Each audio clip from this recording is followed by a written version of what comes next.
should all mind much less about brands. That, to say the least, is plainly evident to any individual who has looked at the distinction in expense and taste between State, Lucky Charms and Marshmallow Mateys. In any case, in this age when corporate Twitter accounts have a greater number of adherents than some world heads thus called influencers can bring home the bacon by peddling mellow intestinal medicines on Instagram, it's protected to expect that few of us are following that counsel. On the off chance that we were, perhaps the most well-known reaction to a notice of the Kia K900 wouldn't be, "What's a Kia K900?" Kia trusts its lead car will achieve a higher profile when the upgraded rendition hits the US advertise this fall. In front of that dispatch, we drove a Korea-spec K900 in its nation of origin, where Kias and Hyundais are thick on the ground and K900s are as normal as Lincoln Town cars used to be in America. The best news about this K900 is that it takes little from its ancestor, riding on another stage imparted to the Genesis G80 and G90. The new K900 is both longer and more extensive than the current model, with shorter front and back shades.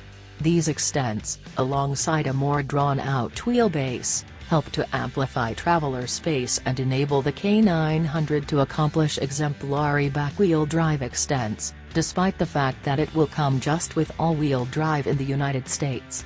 In the engine, a twin-turbocharged 3.3-liter V6 motor likewise found in the Kia Stinger GT makes 365 pole contrasted and the active V6's 311 horses.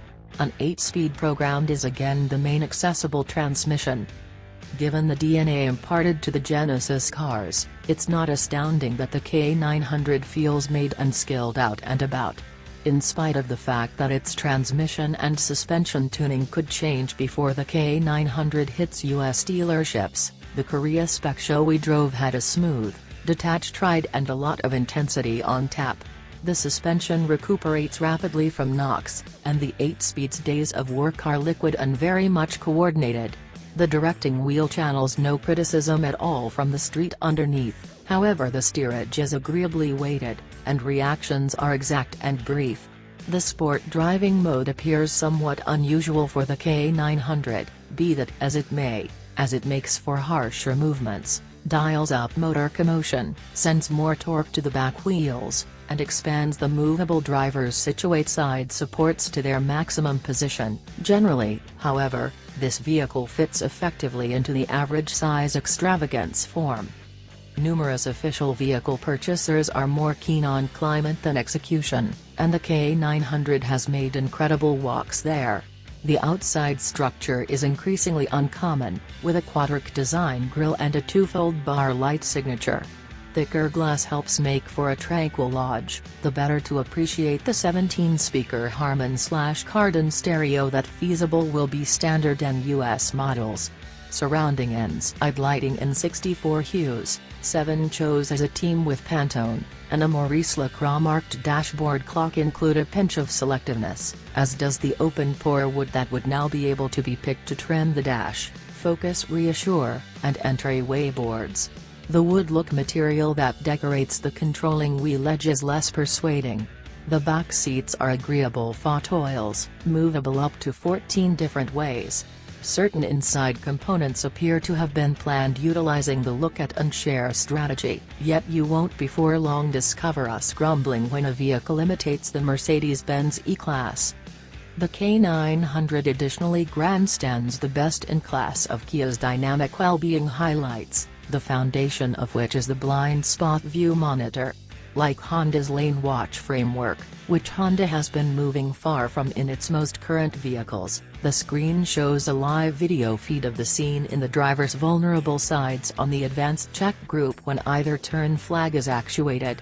Forward impact shirking, path keeping help, and a driver consideration screen likewise will be accessible. The most persuading contention for a K900 will again be its value, which, regardless of the K900's impressive size, will float in the mid to upper $50,000s. More genuine extravagance can be had in this class from the E-Class, and tauter execution from an Audi A6. The K900's improvement over its forerunner, however, is set apart, as was clarified when we were moved to the air terminal for our voyage home in a past-age K900.